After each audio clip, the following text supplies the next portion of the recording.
Hey, what's up, BookTube? I'm back again, sitting on the floor. Second video in a row sitting on the floor. And I really have no explanation for this other than it feels more right than my desk right now. So you're gonna get me on the floor until further notice. I'm moving in early August, actually. I'm one of those summer renters. So, gotta pack up all my books and move. Thankfully, my parents live nearby, so I can store some of my stuff there. But I'm not getting any more books, right? Because I'm moving. I'm not getting books because getting more books would mean that I have to move them. So I'm gonna get rid of books and I'm not gonna buy new books, right? Right? Yeah. Wrong. I'm buying lots of books all the time because I'm an addict, obviously. So today, I'm gonna do a book haul. If you are a longtime follower of this channel, you might know that I don't do many book hauls. I think I scrolled back through my videos and I've done maybe 3 total in 2 years. I'm not particularly fond of talking about books that I haven't read and don't really know anything about. But I got a big, help! I can't even lift it. It's a massive stack. It's a massive, I got a big stack of books that I can barely lift while sitting on the floor. And this is the product of more than one Goodwill trip. I have made many over the past month, 2 months. And this is a collection of the big chunkers, the ones that I wanted to talk about. So yeah, I'm gonna go through them, and since I'm not particularly fond of book hauls, and I don't want to get lost in the sauce, as the kids say, I made 3 rules for what I'm going to talk about regarding each book, and I wrote them down. I'm going to say what is the book? What is the book? What's it about?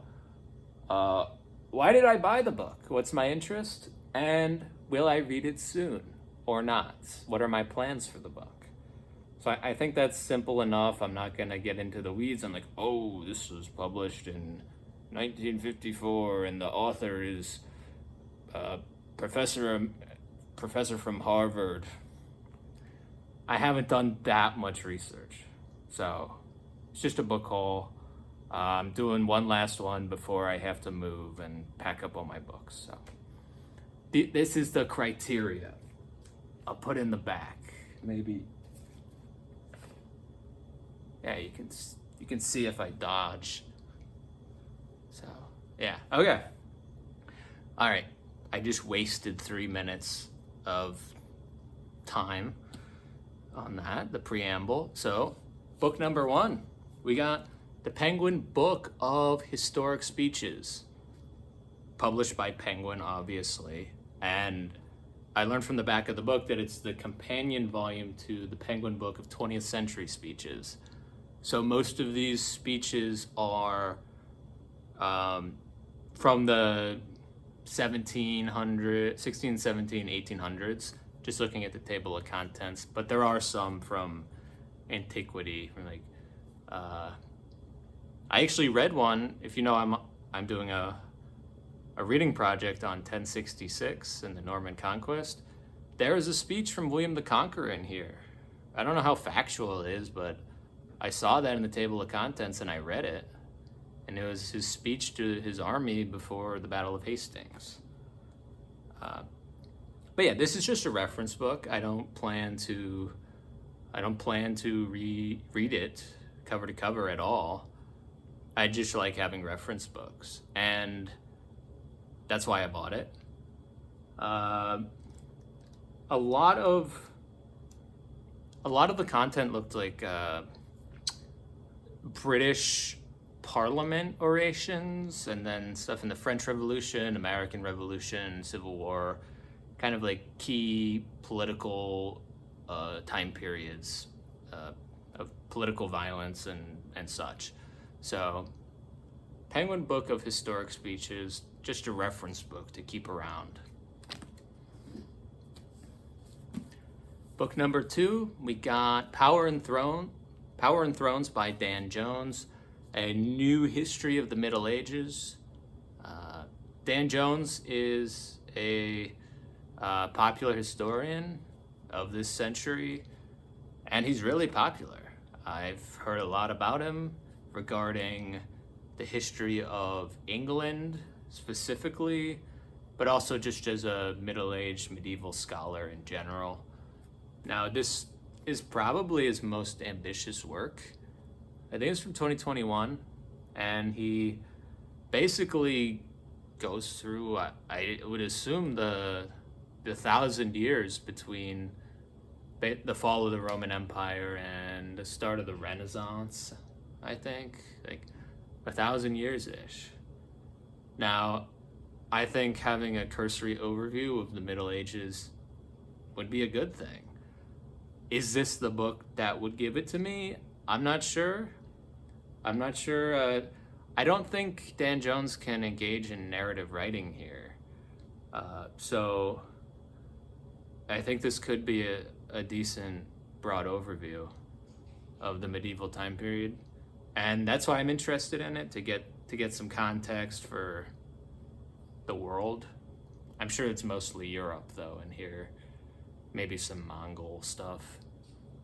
But, I mean, it's hard to encompass the whole world in a book this large. So, Powers and Thrones by Dan Jones.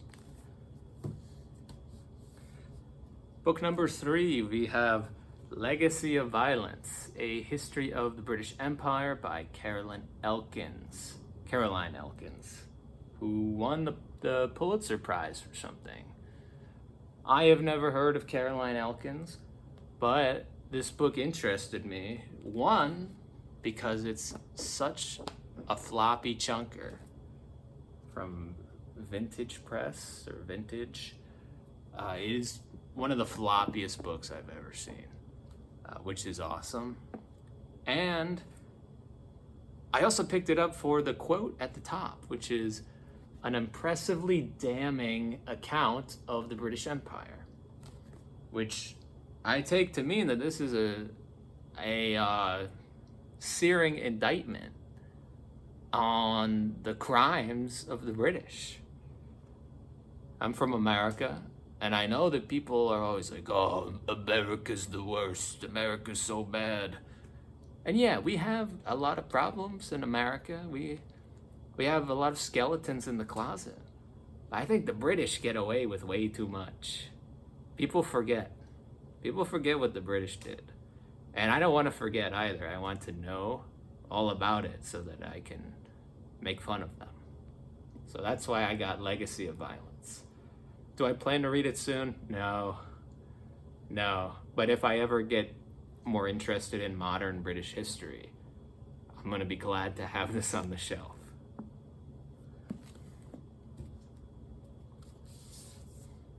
Okay, this is another huge one. We got The Dawn of Everything, A New History of Humanity by the Davids. David Graeber, now dead anthropologist, famous political anthropologist, and David Wengrow, who I believe is an archaeologist.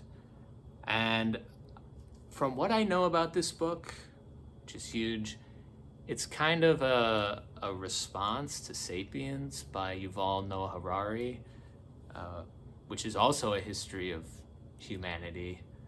But Harari takes a materialist approach to his history, and I think Graeber and Wengrow, using anthropology, try to dismantle Harari's arguments by saying that societies were actually more complex back then than what Harari was talking about, which kind of reminds me of that book I read recently that I made a video on called The Far Edges of the Known World, where historian Owen Rees argues that the societies on the periphery of ancient civilizations were actually like just as advanced as the big ones.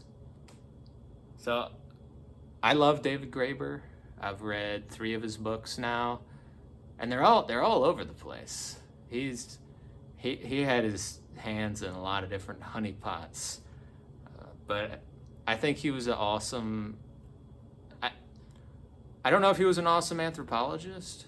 It seems like he was pretty good, but just as a thinker in general, I think he has a lot to offer the world. Is it all right? I don't know. Probably not, but I enjoy his writing. So, The Dawn of Everything. Do I plan to read it soon? No. Maybe 6 to 12 months at the earliest.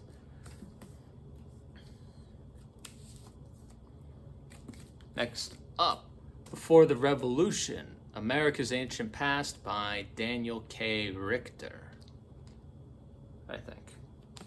This is a big old hardcover from Harvard. I'd assume he's a Harvard professor, Richter.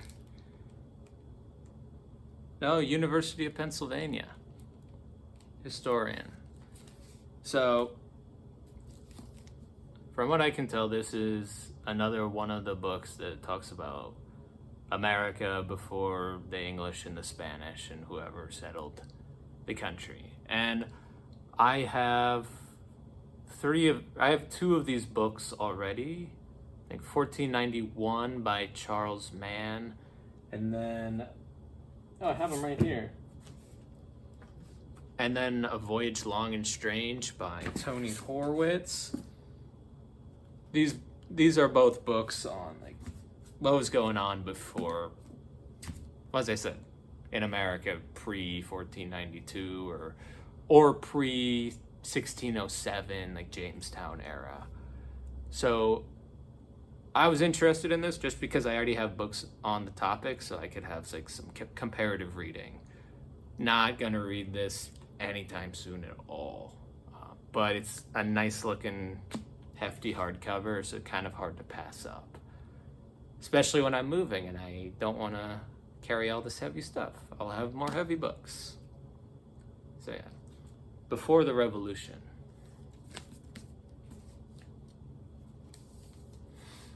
All right, continuing with more small books, got The Classical World by Robin Lane Fox. This is an epic history from Homer to Hadrian. Now, Robin Lane Fox, I believe, is an English historian, or British, however you say it. And in this book, which is large, 600-ish pages, he covers the history of classical Greece and classical Rome. And that's all I know. I'm interested in classical Greece and classical Rome. So yeah, it's a book. Gosh, why did I film a book haul? Oh, this is good. So I found a huge anthology of American poetry, edited by George Gessner. Don't know who that is, but this isn't a new book. It's from 1983, and this is 730 pages of American poetry.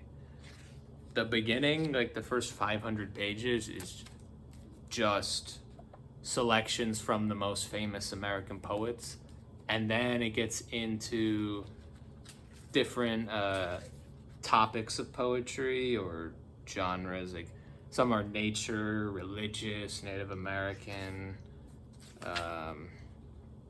political or patriotic.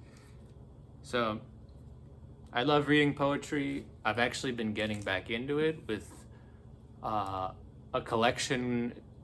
I think it's called like 100 American Poems or something. It's a slim anthology. But here's a bigger one just to have to read, to select from. So I have a feeling I'll be getting to this sooner than the rest, just because I can pick and choose what to read. It's not something to read cover to cover. So Anthology of American Poetry, huge thing, almost 800 pages.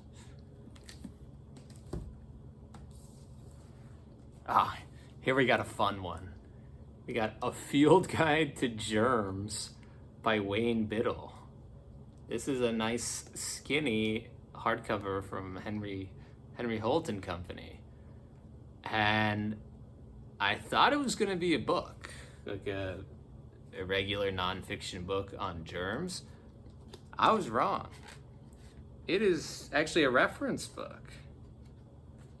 It goes through, it's not numbered, but it goes through all sorts of different germs and diseases and gives a few pages on each. Like, here, herpes. There's herpes. What else? Clostridium. Cholera. There's pictures. So it's a reference material of different diseases and germs and how they spread and what they are. I don't think it goes into like symptoms or treatment much. Maybe symptoms, but it's not a medicinal. It's not a medicinal reference book. It's more of a historical, like, what is this? Where did it come from? What is it? Kind of thing. So, yeah, here mosquitoes and how do they spread? So yeah, it's got a plague doctor on the front and a mosquito. I think this is a really cool find. I don't know, never heard of Wayne Biddle, but I'll definitely keep it on the reference shelf in case I need to brush up on my pathology.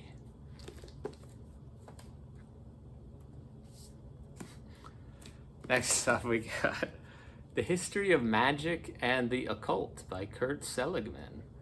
This is a nice looking hardcover from Gramercy. On the back, we got some spiritual, hermetic, whatever. I don't know what this symbol is. But this is not like a spiritual book. This is a history book.